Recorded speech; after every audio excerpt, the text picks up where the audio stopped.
clients in Clubhouse, I think is really important. And I think it's powerful because when we allow fear to kind of like set in, for me, I always ask myself, I'm feeling something right now. Maybe it's being scared, maybe it's fear. I don't want to show up in a certain type of way. And I ask myself, well, if I don't do this, if I don't raise my hand, if I don't ask this question, if I don't go to this webinar, if I don't find this community, what are the implications of that on my life? And to me, those implications are greater than feeling like I sound silly, or feeling like it was a silly question, or feeling like, I, didn't want to ask. I didn't know.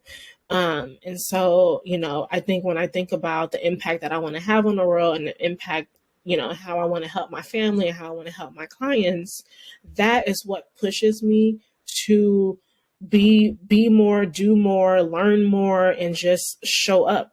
And it's because I have so much that I want to accomplish, and I have so many different communities that I want to support and I want to help. And I feel like the more I continue to push through my discomfort, I'm able to help others.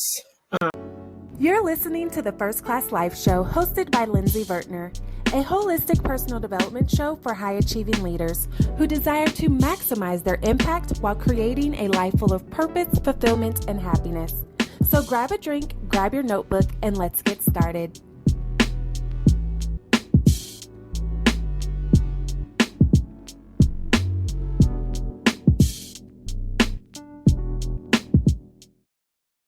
Hey, First Class family. Welcome back to another episode of the First Class Life Show. I am your host, Lindsay Vertner, mindset expert and professional speaker. And today we have Danette Buie with us. We're going to talk about a lot of great things. But before we get into that, let me just say I am super excited that you are here with us. We appreciate you tuning in for another week and another episode. And I know that you are out there maximizing your impact while creating your first class life full of purpose, fulfillment, and happiness, which means you don't have time to waste. So we're going to hop right into the discussion, but make sure that you subscribe, comment, love, like, share, leave a review, do all the things. And when you post your insights and ahas on social media, be sure to tag us because we like to join into the conversation with you, okay? So with that said, hello, Danette. Welcome to the First Class Life Studios. How are you? I am doing well. I am super excited to be here and just to share my perspective, introduce myself, and I think this is a great podcast, and I just love everything that it's about. Well, thank you. Now, I need for you to share with the First Class family, like, who is Danette really? Okay, we like to open it up, peel back the onion layers, peel back the curtains. Girl, who are you? Give us the good, juicy details, okay? Absolutely. So my name's Danette, but I go by Danny. I am a career coach, a diversity advocate, a talent development strategist, a life and wellness architect, all the things. Okay. I'm originally from Chicago. So shout out to all my Midwest folks that's listening to the episode. I've been on the West Coast now for 6 years. So I'm based in Sacramento, and I love everything about California and the warm weather. But just a little bit about my origin story. I, was raised by a single Black mother who just kind of, embodied everything of a strong Black woman. From the very beginning of my life, she just kind of like put me in all these different programs and kind of just helped shape who I was, from doing preschool programs, after school programs, winter break programs. And so I never knew what it was like not to be busy growing up. I was always in some type of sport, some type of academic curricular program, some type of activity or, girls empowerment or achievement program. And so that was just kind of like my life from the very beginning stage. First generation student. So I come from a really underserved community on Chicago's West Side. So I grew up, even though my mom, kind of sheltered me, I still grew up kind of feeling like I didn't have a lot of the things that I wanted. And so for me, even though my mom worked 2 jobs, she did whatever she could to provide, put me in, good schools and helped me to kind of like expand my mind outside of the environment that I was in and the things that I was seeing kind of growing up in the neighborhoods that I was in. I knew that I wanted more. And I knew that I wanted to kind of give back to my mom for kind of helping me navigate, through life and, just helping me figure it out. And so for me, I just knew that college was always going to be that ticket for me. And so fast forward through high school and completing, college applications, my mom also didn't really give me a chance. She was just like, well, you got to get out of my house when you turn 18. And you need to go to college, you need to kind of figure that out. So it never really was a, hey, do you want to go to college? What are you thinking about? It's kind of like, well, you're going. Okay. And it's going to be out of my house. And so, went to, undergrad and, I've always loved school. And I think partly because my mom always put me in different programs, different enrichment programs. And so went to college, came back to Chicago, did grad school, and I was like, oh, I love this. I love just writing and expanding my mind and thinking about the world differently and engaging with people who were of like mind. And I landed, when I came back from Chicago, I was, my major was law in undergrad, so I wanted to be a lawyer. I loved everything about learning about the system and family law, employment law, and all the things. And so I actually did a semester of law school.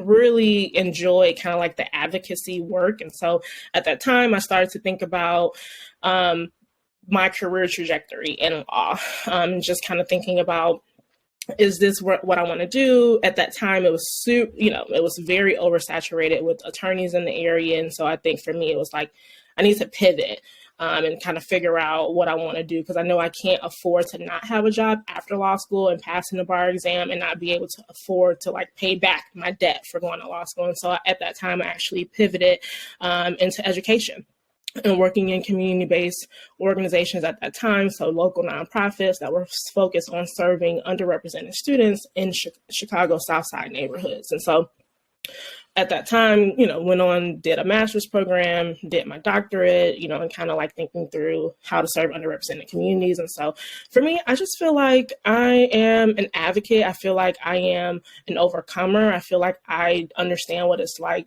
to have nothing and overcome adversity and be resilient, all while still giving of yourself to those around you. And so I think when people ask about who I am, I think I'm resilient. I think I am I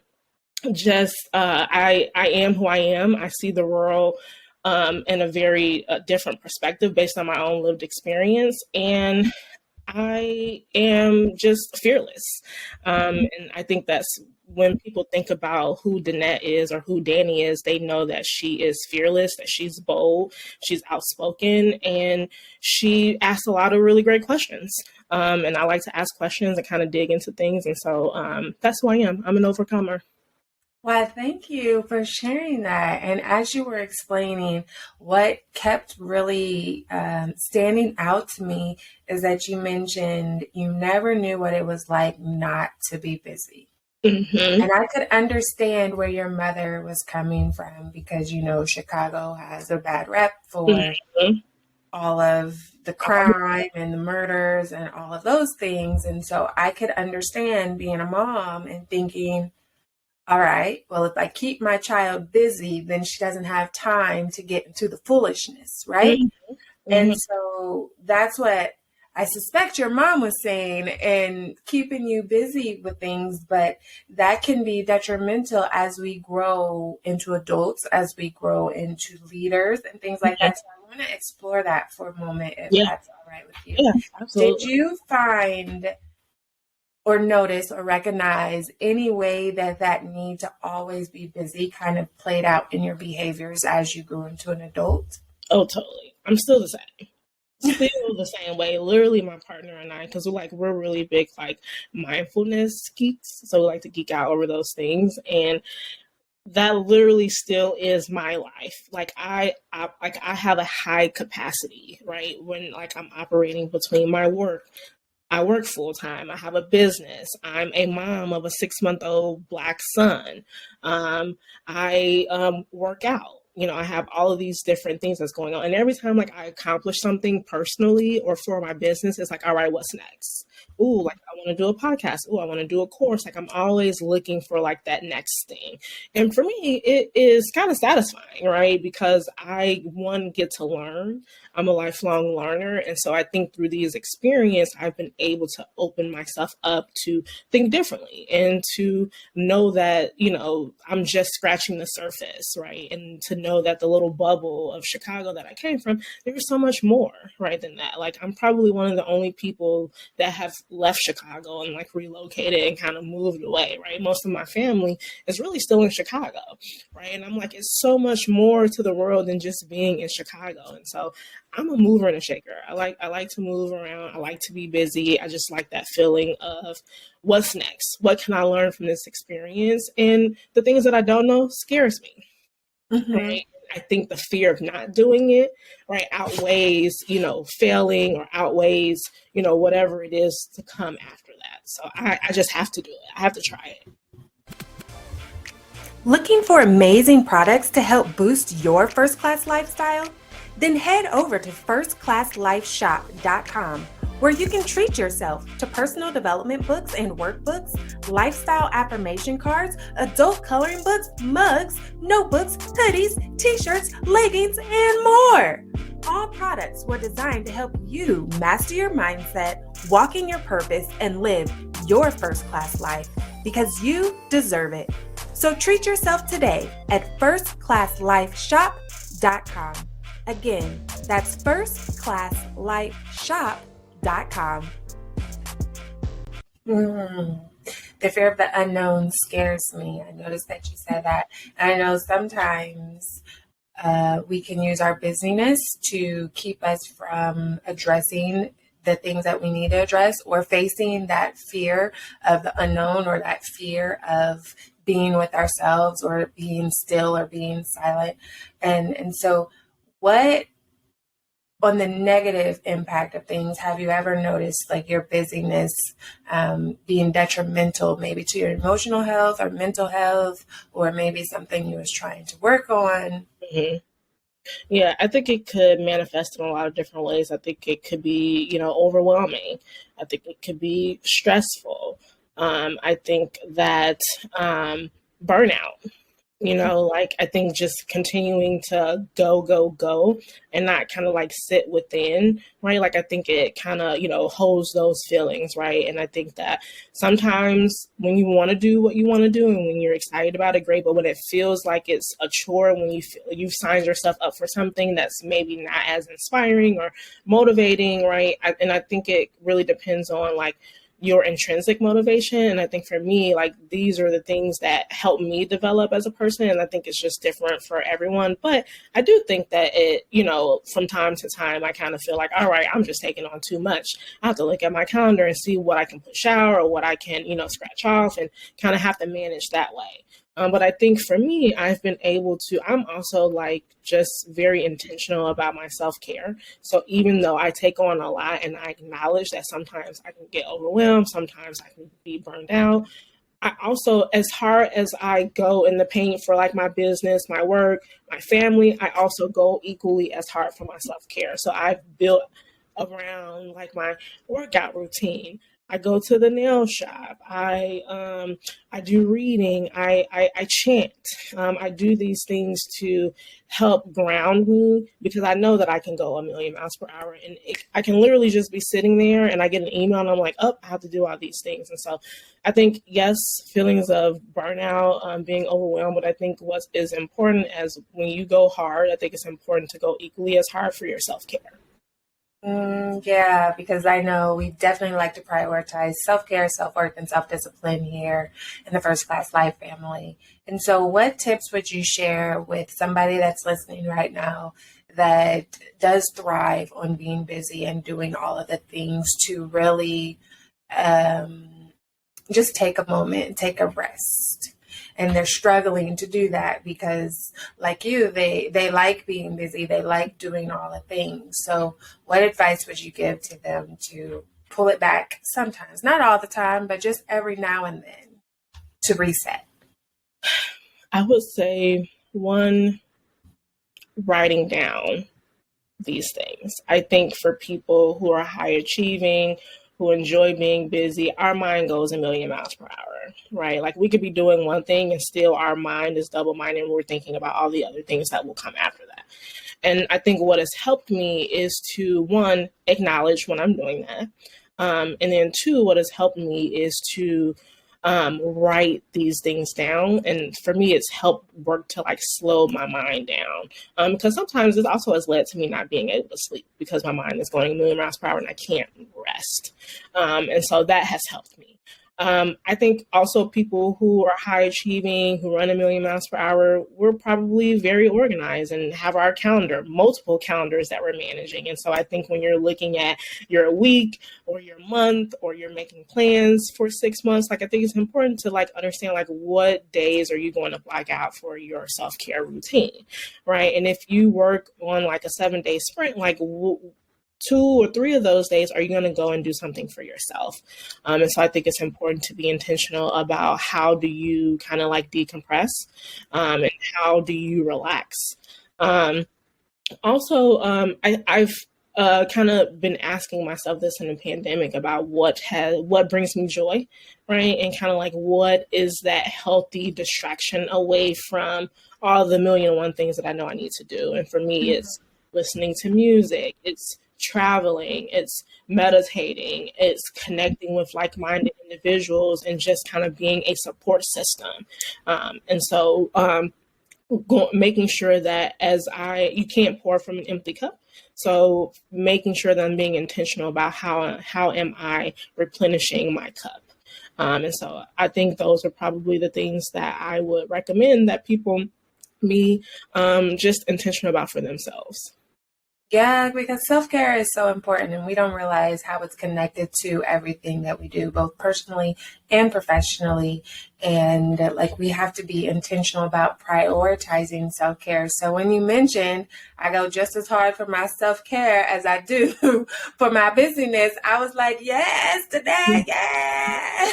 And I have boundaries and I uphold them. If someone is trying to schedule over my workout time or my time where I'm like offline, like, I hold firm on my boundaries because I can do the same for work and for my clients and for my job and for my son. But I think a lot of time moms, women, like we just tend to, put ourselves to the side 9 times out of 10. And we tend to make sure that the people around us are okay before we do that for ourselves. And I've fallen into that. Right. But I have been trying to be more intentional about not, and also understanding that no is a complete sentence. And I've been getting much better at it. Congratulations. Now, there's something else that you mentioned about being first generation. Dun, dun, dun, dun. Yes. And I want to dive into that for a moment because I am also first generation, fill in the blank on my end as well. And I know a lot of people that tune in to the First Class Life show, a lot of the First Class family, we're first generation college students or first generation business owners or first generation fill in the blank. And we're legacy builders. We're generational curse breakers. So there's a lot that comes with that. There's a lot of environmental pushback. There's a lot of mindset things that we struggle with as we're growing into this walk of life that we have. So tell me kind of what was your journey like as far as being a first generation fill in the blank, being the first to do it? Yeah. What did that look like for you? I think the first time that I realized and like this topic was a thing was like when I was in college, or when it came time for me to start navigating that path. So filling out college applications, scholarships, trying to, figure out how do you pay for college? Like, how do you do all the things? And, having a parent who didn't go to college, I felt like I was at a disadvantage compared to, peers and people that were around me. And so I think for me, I knew that I needed to work harder. I knew that I needed to be self-directed and like finding scholarships. And I was persistent. So like my senior year of high school, I would go down to my high school counselor's office every morning and I would be like, what scholarship opportunities do you have? I'm going to sit here and complete my college applications with you because I can't do it at home because I don't have that support. And my mom expects me to get everything that I need to get from school and staff before I get home. And then her and I will have a conversation. So I'm not leaving here until I have what it is that I need to make sure that this is a real practical for me. And so I was very diligent. And so I think for me, it took me being proactive. It took me doing my own research. It took me finding my own opportunities. It took me giving information to my mom and kind of bringing her along so that she was active in that process. And so she understood what we were getting ourselves into. And so, you know, for me, that process looked like just navigating information overload, consumption, and like defining my own pathway and reimagining what this potential opportunity could do for not only me, but for my family. And I also think that is important. And a lot of my research and my doctorate was centered around the first generation construct, just because I feel like it has such a heavy and deficit based kind of like understanding and like association to it. It's kind of like you're forming your opinions about me because of, you know, I don't have family, you know, who went to college and I don't know this pathway. And so I've spent a lot of time talking with people about, one, it's about mindset, and it's also about trying to change this narrative from a deficit base and how we understand first generation fill in the blank to making this, taking your power back and saying, hey, like I'm going to operate on my strengths. And even though I might lack having certain resources or information, what I'm going to do is kind of close that gap based on my own will, based on my own intention, based on my own proactiveness to make sure that I have what I need to navigate these spaces and do what it is that I want to do to accomplish my goals, whether it's owning a business, going to college, you know, being, you know, first time mom or being, you know, being first generation immigrant to the US, like all these things, right, in spaces tell us that, you know, you're not welcome, right? Like this space isn't for you. And like, well, who are you to tell me that this space isn't for me? I'm going to make this space for me. Okay. So you can just move on over because I'm here.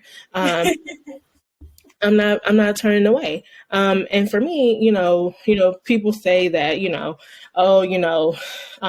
make your own seat at the table, you know, when one door closes, you know, for me, I'm like, it's always a window.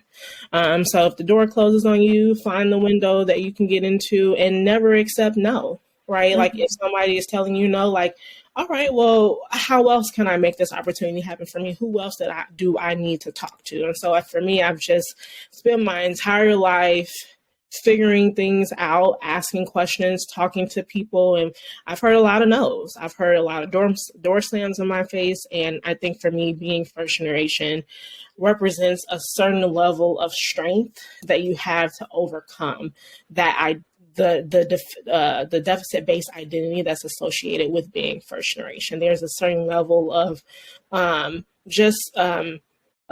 resiliency that is necessary to kind of overcome not knowing, not having access, and creating access for yourself. I'm the first person in my family to own a business. I'm the first person in my family to, you know, graduate from college, pursue graduate studies, move out of Chicago, and, you know, live in California now. And so there's a lot of first, you know, for me. And I think just the consistent theme of that is just living based on my own definition and figuring it out by any means necessary. Are you loving the First Class Life Show? Then join our private Patreon community. Not only will you help to support our ability to provide you with great content, but you can also get exclusive perks like bonus videos and resources, discounts, episode transcripts, and more. So what are you waiting for? Join today at patreon.com/firstclasslife. Again, that's Patreon, patreon.com/firstclasslife. Yes, so you said how to create access for yourself because oftentimes when we are the first, we are lacking those resources. So what are some ways that you suggest that we can create access for ourselves, especially when we don't know what we don't know? Yeah. I think the biggest thing has been building relationships. People talk about, the people around you, right? Like your closest friend are the sum total, right, of you, right? So I think it's important, whether it's your friends or mentors or people that's in your network, I think it's important to be around people who inspire you to be more, do more. So I think that's really important. I also think it's important to um, um, uh, just access and like research information, right? Like Google is a powerful tool, right? So if there are certain things where you're like looking at, how to figure out how to start your business and all the paperwork that's associated, or, how to negotiate your salary, or all the things, right? Like I think it's very important that you kind of put your best foot forward to figure out as much information on your own, so that when you do get an opportunity, whether it be a workshop, an event, a career fair, right, you have armed yourself with information where you can ask the right questions.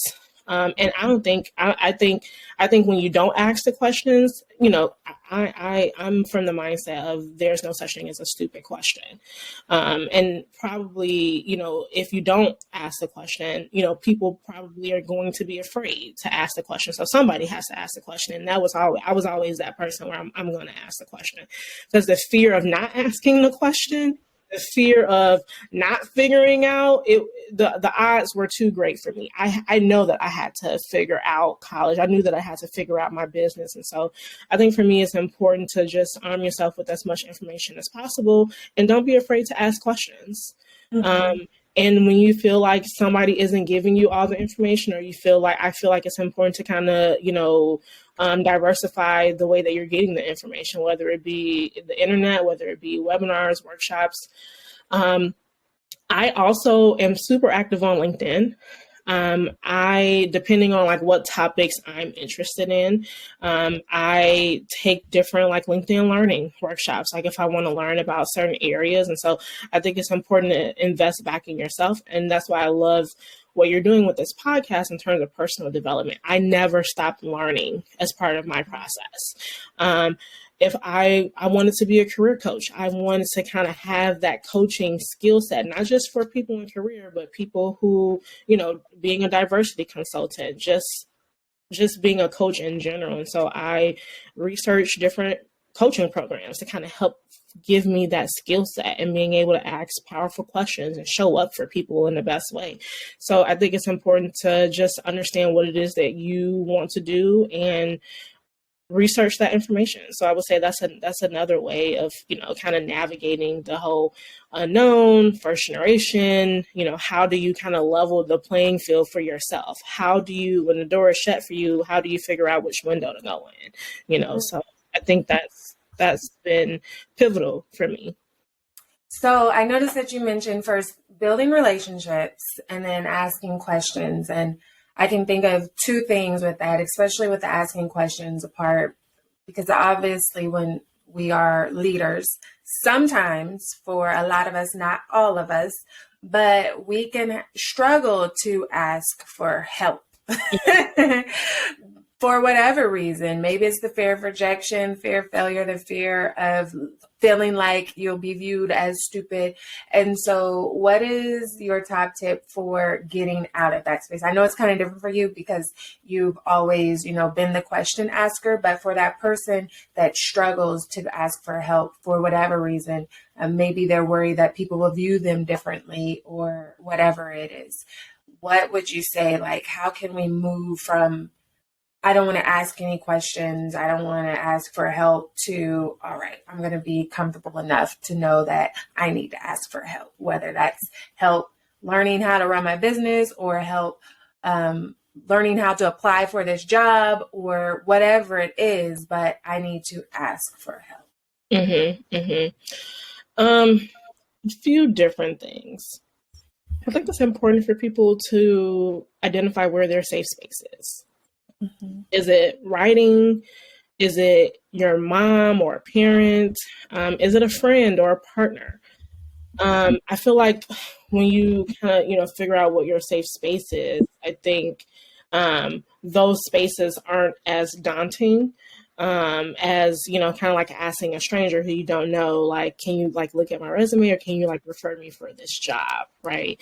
And so I think it's important to kind of start with things and people that feels familiar, and explore the fear in that safe space, with a partner or a friend, or whether it's writing to yourself and kind of like understanding what is it that I'm afraid of. And also sometimes we don't really know what we're afraid of. We just don't really have the tools sometimes we don't have the tools to know what to ask or how to ask. And so for me, I think for the people who, for whatever reason, don't ask, right? And they're trying to muster up the courage or figure out how to position themselves.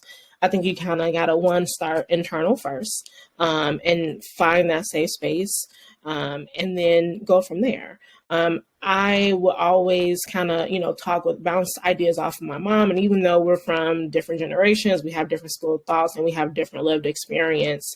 When I have conversations with my mom, her perspective is very different from maybe someone who I went to college with, or maybe someone who I've worked with. And so I think the diversity of perspective from people who you feel where you've been able to create that safe space is important. And I think sometimes that kind of builds up our capability to muster up the courage and like ask those questions and seek out those answers. And I find that, like for me, like this is probably one of my first podcasts. I want to do more public speaking. I want to share my story more. And so I think for me, even though, someone might be dying on the inside, the more you get comfortable with doing these things, the more you put yourself out there a little bit, right, the easier it will become.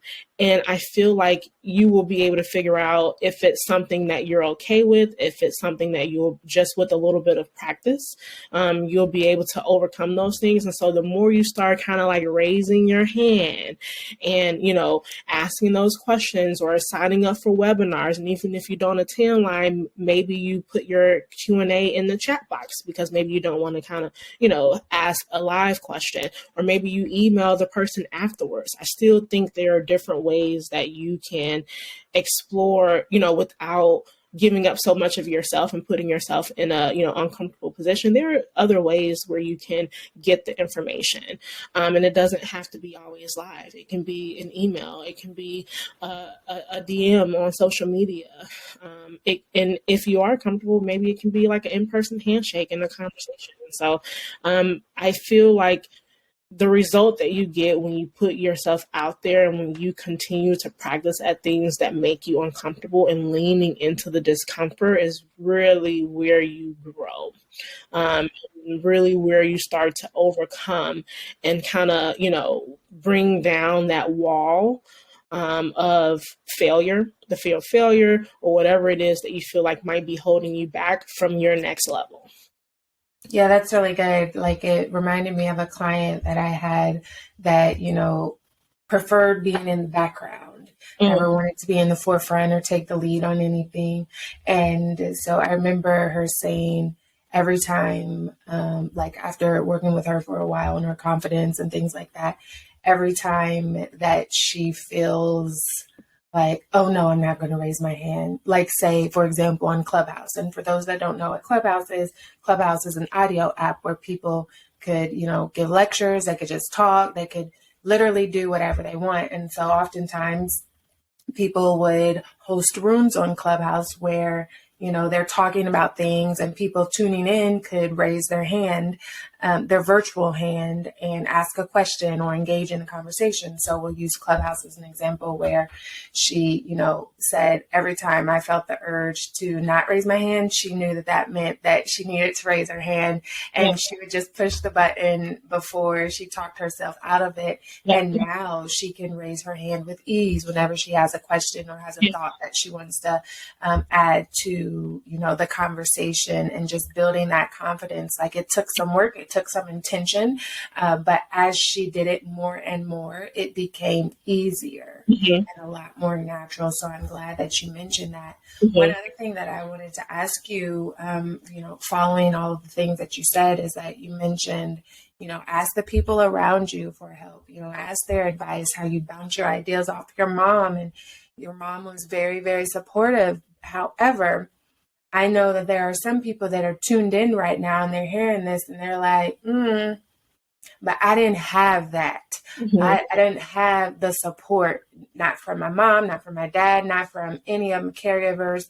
My friends, they're not on the same path as me. Like, they are fine going left when I'm trying to go right. They're fine with, staying wherever they are, not necessarily criminal activity or anything, but they're fine with less, and I want more. Right. And so what do you say to that person that's tuned in right now that feels like they don't have a support system, like nobody around them that they know they are able to ask for to help them reach that next level of more?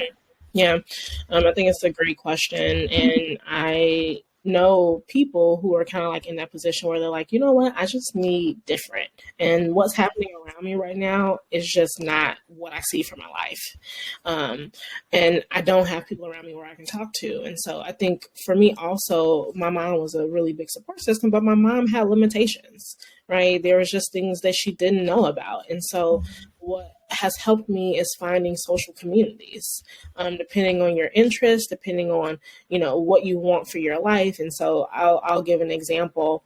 When I was applying for college, I found local community-based organizations that helped first-generation students. One of the programs is called Chicago Scholars, and they're a local nonprofit that helps with college access and college success. They have guidance counselors, they have scholarship resources.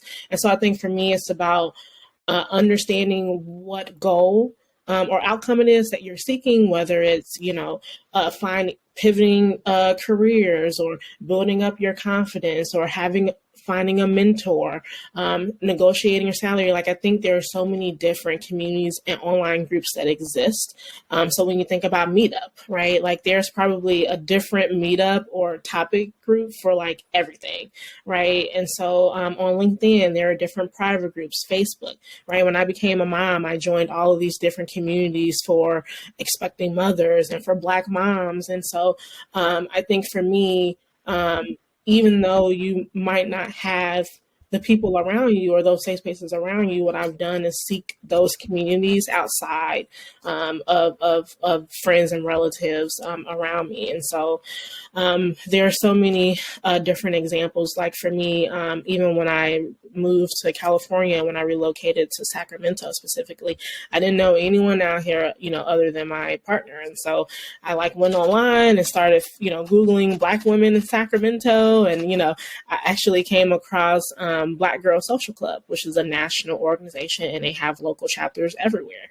And that's how I started connecting with friends and people who had similar interests. And I started to really be able to explore the area and understand where there are other like-minded professionals like myself. And so I think for me, even when you don't have access to community around you, it's important to figure out where that community is. And there's a saying where it's kind of home is anywhere where I am, right? And so I think, that is, similar for people who are trying to find that community. Your community, your home, your safe space is wherever you are, right? And that doesn't always have to look the same. And I think that's what's important. Yeah. Hey, I know it can be exhausting, blazing the trail and creating a legacy. And you're at the point in your life where you desire peace and rest. You want to enjoy both the physical freedom and financial freedom to live life on your terms. You understand the importance of prioritizing your self-care. And you know that you're worthy of transformational experiences surrounded by other high-achieving, goal-oriented women just like you. That's why you deserve to be treated like VIP at the First Class Life Luxury Self-Care Retreat for Women. You deserve to show up and just be you. Away from the titles and roles that keep you busy from day to day. You deserve the luxury to fully unplug. It's time for you to embrace your first-class life. Visit firstclassliferetreats.com to secure your VIP spot today, because you deserve it.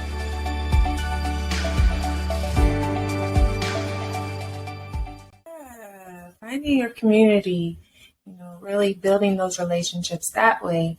You have to, step out of your comfort zone, overcome that fear, and know that once you put yourself out there, you can find the support and the community that you need. You can find the friends that you long for. You can build your own family, so to speak, if you don't have the best of families in your bloodline type of thing. So thank you for sharing that. I know that we've been talking a lot about first generation, this, first generation, that, and I really want to ask you, what were some of the mindset shifts that you really had to overcome? Because part of being first is a lot of unlearning, even outside of being a first, just from society in general. There's a lot of unlearning that has to be done. Even when you want to leave your immediate community and go explore the world, you have to go through a lot of unlearning, because especially if you live a sheltered life, then it's like, some of the things that you held to be true because that's what you grew up with, that was the only thing that you knew. And then once you leave and you're like, wait, this isn't how it works. You had to do a lot of unlearning. And so being a first generation, I know there was a lot of unlearning that goes into that. So what were some of the mindset shifts that you had to overcome to reach your next? Yeah, I think scarcity mindset. Growing up with not having, right, limited resources. My mom was a single parent. She worked multiple jobs. Like, we were figuring it out, right? And so I think for me, as I've, entered adulthood and I've been able to establish a life for myself, kind of getting out of the mindset of not having and feeling comfortable for once in my life where I can afford certain things. And so, being able to look back at all my hard work and to see where I've come from. And so I think for me, I don't have to have that mentality where I'm like, no, I can't have, or I want to be able to enjoy these things with my family, but I can't. I heard a lot of no, growing up for myself. So for me as an adult, it was about, how can I turn this no into a yes for myself? Is it me going to school? Is it me finding a community that helps support me? Is it me paying for a course to invest back in myself? Is it me finding access to free resources or community? And so for me, I think it's shifting from scarcity mindset to what are ways where I can make it happen, for myself. I think also, I talked about the deficit-based mindset, and I think that being first is often associated with at risk, right? And I think it's very important to understand that there's so much power, strength, and even vulnerability in that first generation kind of title and identity. And I think it's important to understand that while there's a lot of research and just, lack of things, access, experience, skill set, things that come with being first generation, there's also a lot of beauty in being able to navigate the world from that perspective, and, be able to figure things out for yourself. And knowing that by doing that, if you do decide to have kids, or if you do, plan to provide for your family, there's so much that you can do to, like you said, break those curses, break the generational curses. And so I think for me, it's powerful to do that reframing on your own, and explore the possibilities. I also think unlearning I think communication has been so important for me. And I think oftentimes, especially coming from communities where I come from, we don't communicate enough. We don't, we might have feelings about something, and because we want to avoid conflict, we tend to not say anything out of fear of like hurting someone's feelings or not wanting to be in conflict with someone. And being dismissed, understanding kind of like attachment styles and identifying, people who may have triggers or are avoidant, and how does that impact how I communicate and how I show up and how I advocate for myself. I feel like self-advocacy has really been the tool that has helped me to navigate a lot of things, because it's kind of like if I don't speak up for myself, right? If I don't ask questions, I'm putting myself in a position where I could potentially set myself back and my family back multiple generations because, I don't ask, or because I haven't, went out on a limb or stepped outside of my fear to think about these things differently. And so like the story that you talked about with one of your clients in Clubhouse, I think is really important. And I think it's powerful because when we allow fear to kind of like set in, for me, I always ask myself, I'm feeling something right now. Maybe it's being scared. Maybe it's fear. I don't want to show up in a certain type of way. And I ask myself, well, if I don't do this, if I don't raise my hand, if I don't ask this question, if I don't go to this webinar, if I don't find this community, what are the implications of that on my life? And to me, those implications are greater than feeling like I sound silly, or feeling like it was a silly question, or feeling like, I, didn't want to ask. I didn't know. And so, I think when I think about the impact that I want to have on the world and the impact, how I want to help my family and how I want to help my clients, that is what pushes me to be more, do more, learn more, and just show up. And it's because I have so much that I want to accomplish, and I have so many different communities that I want to support and I want to help. And I feel like the more I continue to push through my discomfort, I'm able to help others figure out how to navigate that. And so, yeah. Yeah, what I'm hearing you saying is basically you got to become an advocate for yourself. Yes. That sounds like the running theme of everything that you have mentioned so far. You have to be willing to overcome that fear. You have to be willing to ask questions. You have to be willing to ask for help. You have to be willing to want more for yourself and take that next step. You don't have to take all the steps, but take that next step that will open you up to more. And then once you do that and you get there, okay, now you can open yourself up to even more, and, really not being worried about where the people that we may or may not be leaving behind are going to think about it. And we can't worry about that because everybody makes their own decisions to create the life that they want to live. Because eventually it is no longer the responsibility of your upbringing and your caregivers. At some point, you make the decision through your thoughts, words, and behaviors of how your life is going to turn out. And so you really have to take your life into your own hands once you reach a certain age level and are able to do those things, and advocate for yourself. Find the help that you need to go to college, to build a business, to get that promotion, to invest in stocks, to start a family, a healthy family, to be in a healthy relationship, whatever it is that you need to do. You have to advocate for yourself to achieve it. And you have to put guardrails up for yourself. And what, I want to just plus one to everything that you said. And also knowing that we all have blind spots as individuals. And I have a therapist, I have a coach, and I'm interested in getting an executive coach, right? Because I know that where I'm trying to go, I know there are levels to certain places. And I know that I can't do it alone. And I know that I have my own blind spots, and I need people who have already navigated these spaces to help me pull me forward. And I have to seek that out because I know that I have my own blind spots and I can't get there on my own. And so I think it's important for people to, whether it be a professional or whether it be someone close and personal to you, to seek out, those opportunities where you're able to talk and help someone help you to do that processing of unlearning or, figuring out what are the things I need to do to show up for myself? And what are some of the blockers that I might have that maybe I'm not aware of, right? And someone can kind of help me to unlearn and process those things. So good.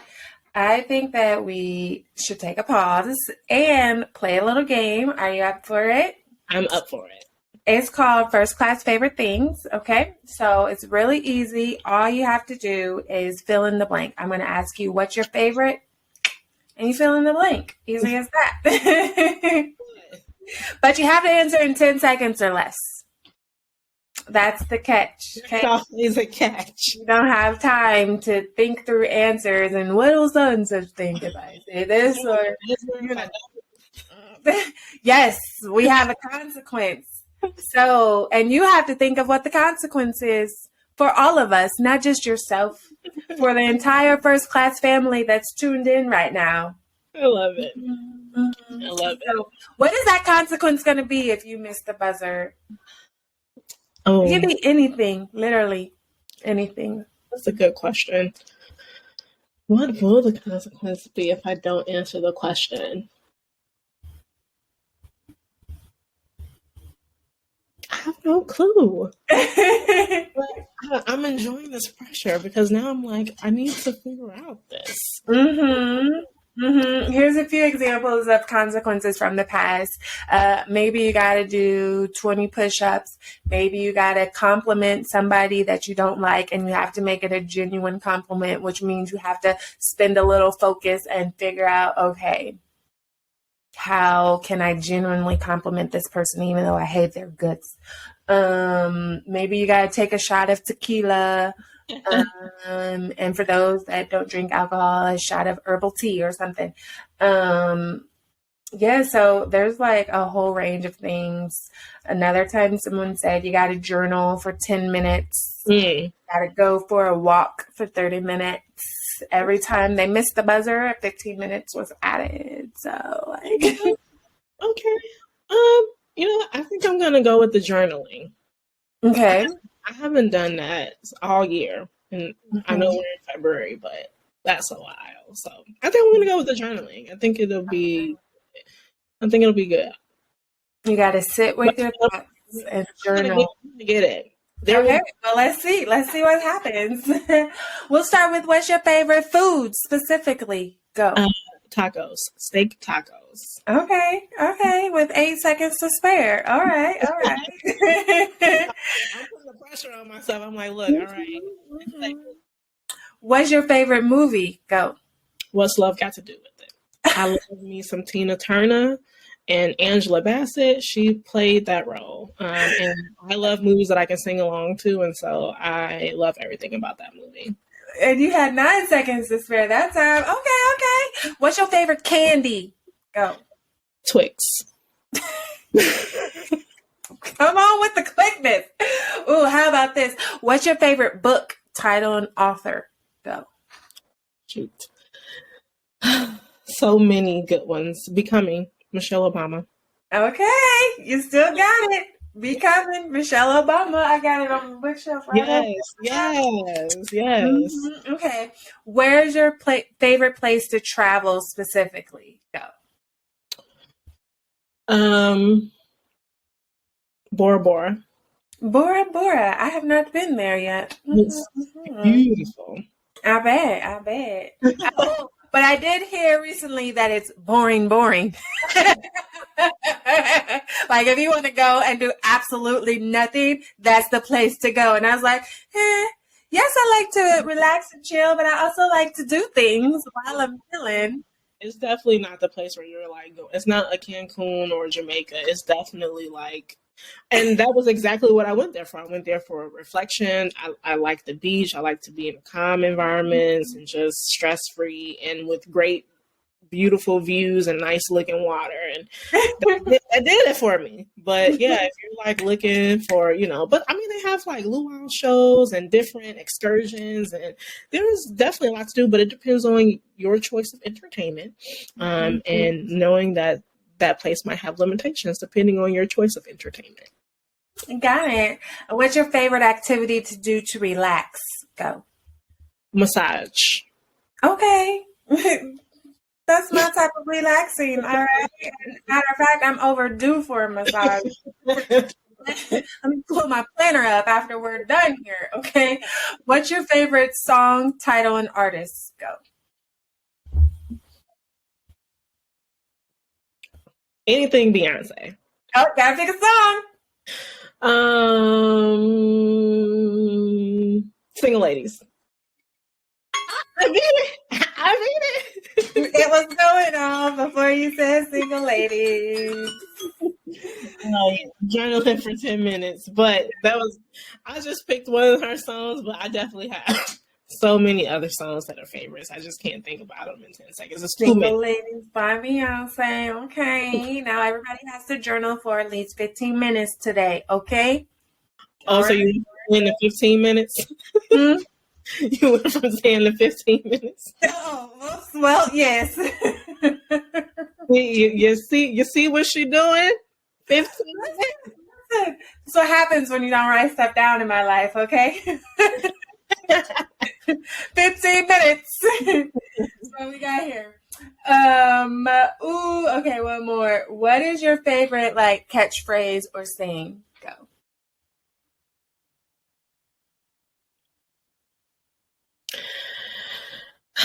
I don't know. I need more context because it depends on who I'm talking to, where I'm at. Like you might get something from Chicago that you don't even understand, or you might get my corporate day daddy. You know, you just don't know what you're gonna get. So I think it depends on the situation. Okay. Well, what's one from Chicago? You missed the buzzer, by the way. What's one of your phrases from Chicago that you would say?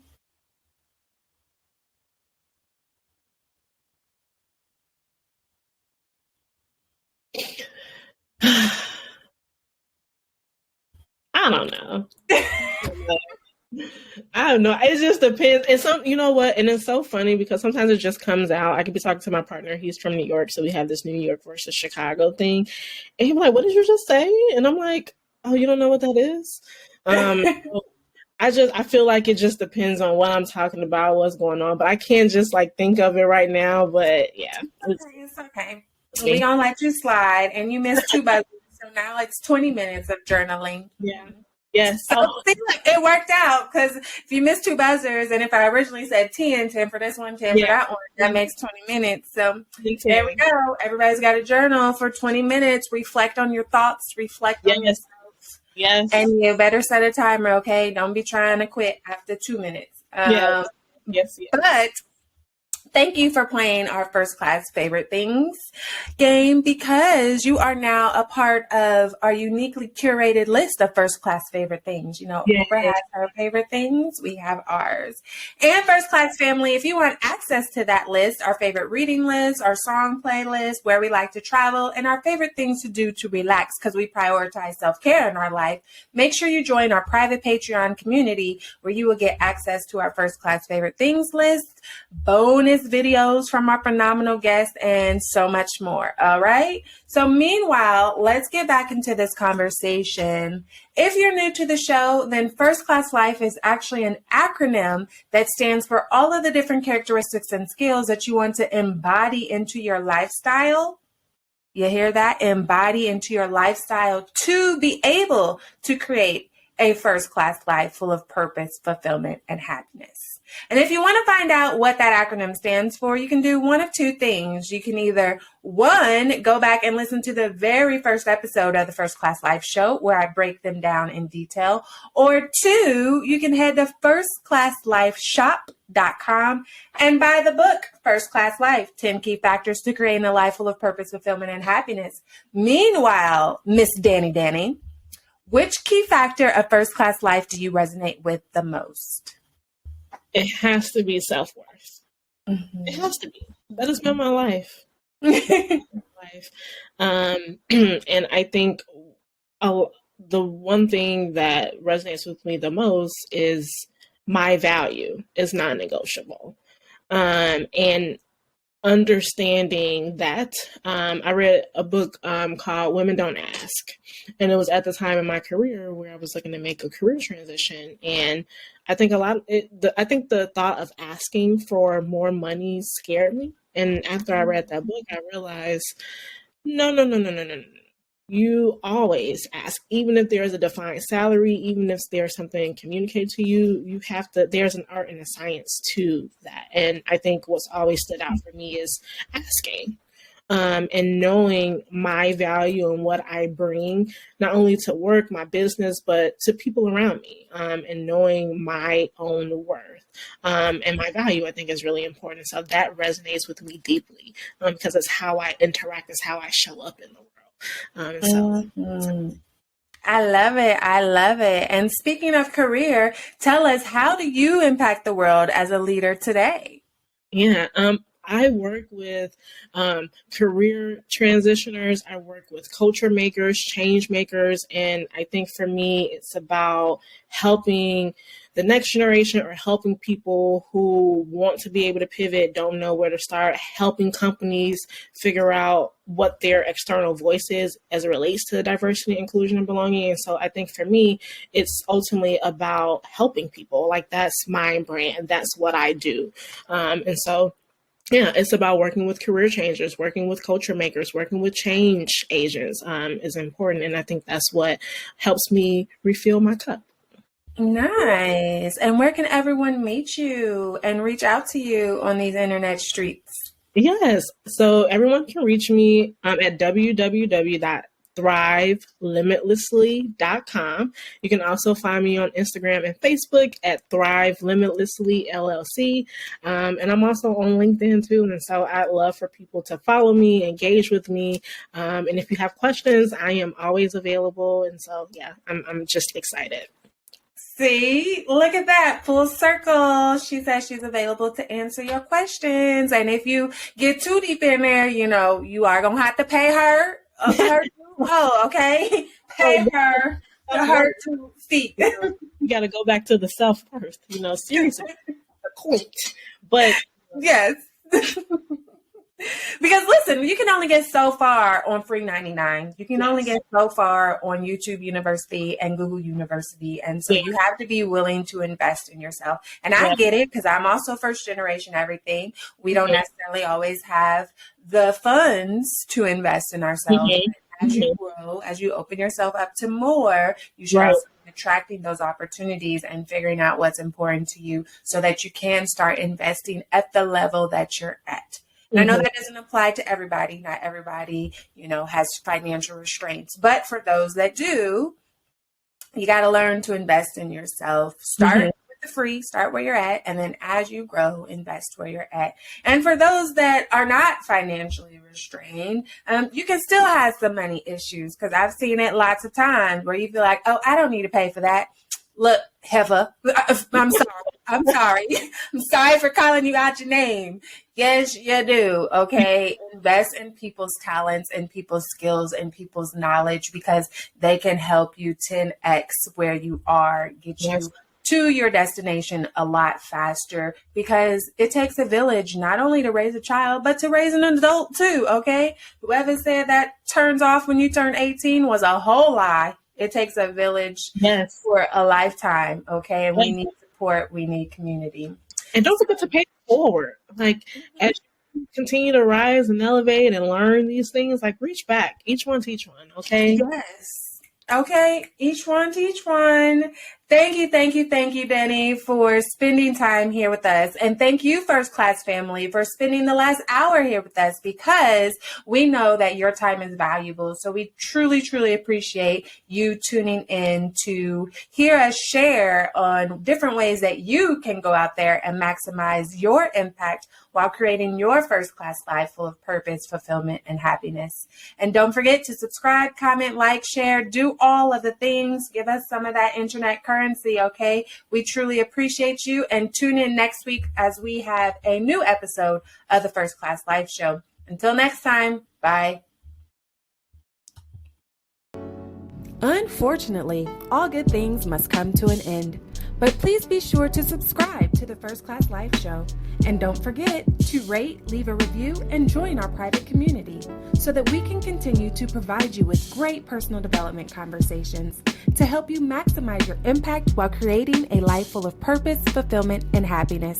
You deserve it.